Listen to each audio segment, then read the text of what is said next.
Hey guys, welcome back. Welcome back to the main event.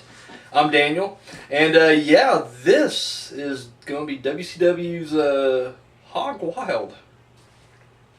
Ain't no easy riders here. So we're going back to, what is it, August 5th, 1996 at the Sturgis Motorcycle Rally in Sturgis, South Dakota, and in front of like 5,000 fans, I believe. In the main event, world title match, the Giant with Jimmy Hart in his corner going up against Hollywood Hogan. So, you know, the NWO made a big splash the month before, so it's only natural now that Hogan is going to go right after the world title, claiming that when he wins it, he's going to turn it into the NWO world title. All right. So, I think the funny thing to note here is literally, as soon as like the bell rings, dude, the crowd's all behind Hogan. I mean, there's Hogan chants, and no matter what he does, he is praised for it. And I'm talking, he's rule breaking. He's doing the chicken shit heel where he won't even get inside the ring. Like, and I'm not gonna lie, like the first, I don't know, I'm exaggerating when I say 5 to 10. I'll say 3 to 5 minutes. It's just all stall. Like, it's just Hogan getting in there, getting hit, running out, and walking around, getting back in. I mean, it's pretty bad. But anyways, no matter what, like, still, fans, like kids. I don't know what the kids are doing at the motorcycle rally, but whatever. Cheering on Hogan. Don't give a shit. Don't give a shit. More popular than ever. They get in there and they mix it up again. We get a test of strength that feels like it goes on for way too fucking long. Like, you know, the Giant has Hogan down, and then Hogan powers up, and then kind of kicks him, and he brings him down, and, you know, it's just, it goes on forever, and then Hogan's pulling hair behind the referee's back, and they literally stretched that entire bit out for like 10 minutes. Like 10 minutes of match, like it's literally just that. Like, seriously, not even joking. It starts to pick up, it kind of goes back and forth. Like, literally, it doesn't even feel like the Giant's, like, dominating in this match. Like, it literally is like Hogan just doing a Hogan match here, just destroying and anybody gets in his way. The end comes, Giants are built up a head of steam, and I can't remember if he actually chokeslams him or not. Either way, he takes Hogan down.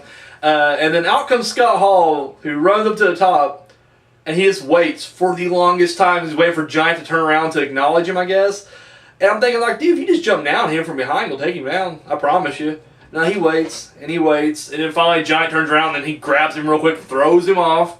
And then while he's doing that, Nash comes in, and he waits for Giant to turn around so he can attack him. I'm like, dude, if you attack him from behind, you can take him down, I promise you. And he doesn't. He waits, and he waits, and then finally I'm coming after you. And then Giant puts him down. And, of course, while all this is going on, the referee now, he's all over Scott Hall trying to make sure he's out of the ring, and Hogan grabs the belt, and he clocks the Giant with it. I can't remember if he hits a leg drop afterward or not. It doesn't even matter. Pretty academic at that point. 1, 2, 3. Hollywood Hogan is the new champion. Incredible. And, of course, a post-match beatdown on the Giant from Hall, Nash, and Hogan.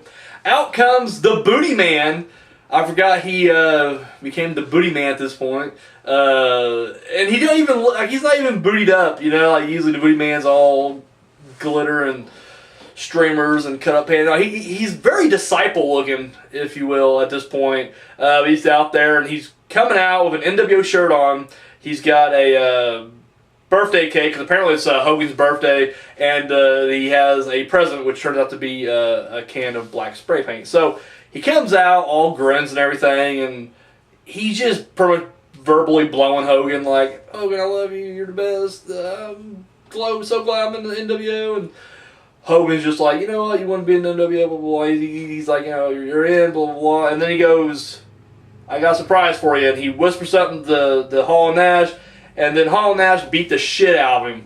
And I'm not gonna lie, this is probably the best part overall, the entire evening here, because, I don't know, I didn't see the whole pay-per-view, but the main event at least, because I love what Hogan says next. Hogan's like, you know, as, you know, the Booty Man's laid out, Hogan's like, and that there was my best friend. If I'm willing to do that to my best friend, what do you think I'm going to do to you guys, you know, anybody out there? I think he's talking to Flair at this point, actually, but And I was like, that's brilliant. Like, that really is just cold-hearted and evil. And he's still getting cheers. Like, he was just like, yeah, fuck Brutus. Fuck Brutus Beefcake.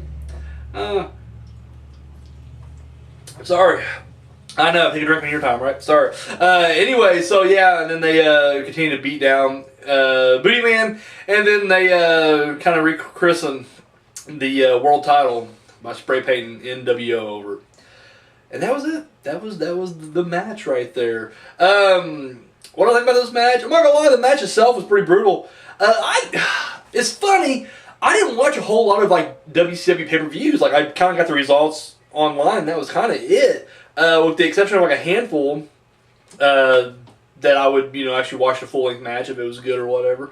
But yeah, there's only been a slight handful that I saw, because typically at this point, whenever I did get the pay-per-views, it was always WWF. Like, I never even bothered with WCW, which I guess tells you where my loyalties lie. But no, like, when I watched WCW pay-per-views was either A, if someone had them, I'd borrow them from them, or B, there's a kid I went to school with, and he would usually get the pay-per-views and he would record them. So when he recorded them, then we'd go ahead and I'd watch them, the next day. It'd be like a Tuesday or Wednesday before he'd give them to me.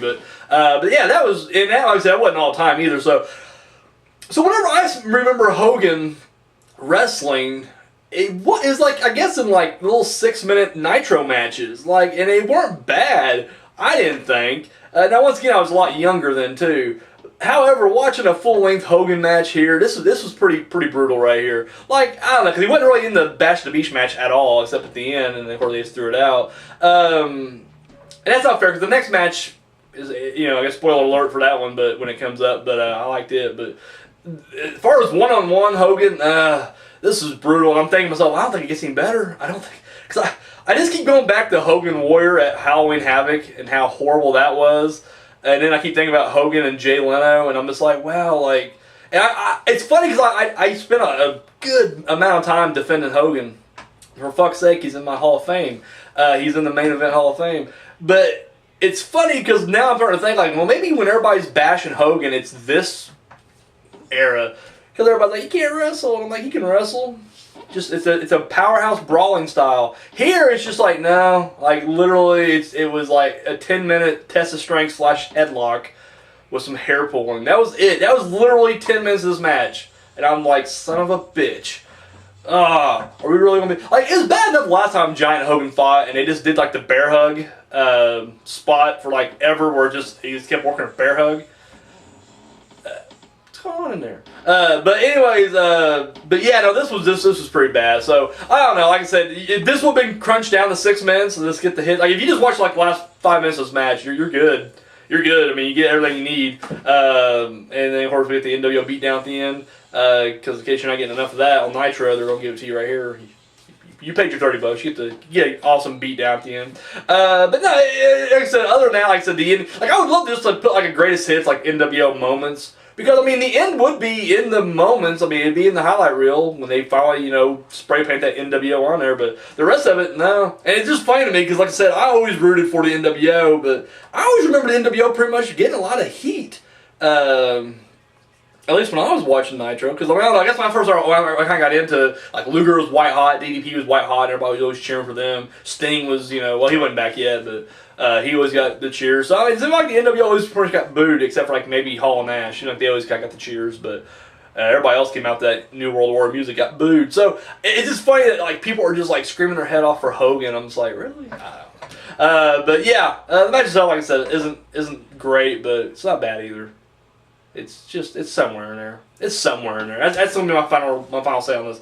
If anything, I'll just watch it for the ending, for the Giant / Booty Man beatdown, and then him putting the NWO logo on the belt. But that's about it. So, all right, that's all I got. Let me know what you guys thought about this match in the comment section down below. And tune in tomorrow night. We're going back to WWF. SummerSlam 96. Oh yeah, let's do this. Alright, that's all I got. Thank you for watching. Until next time.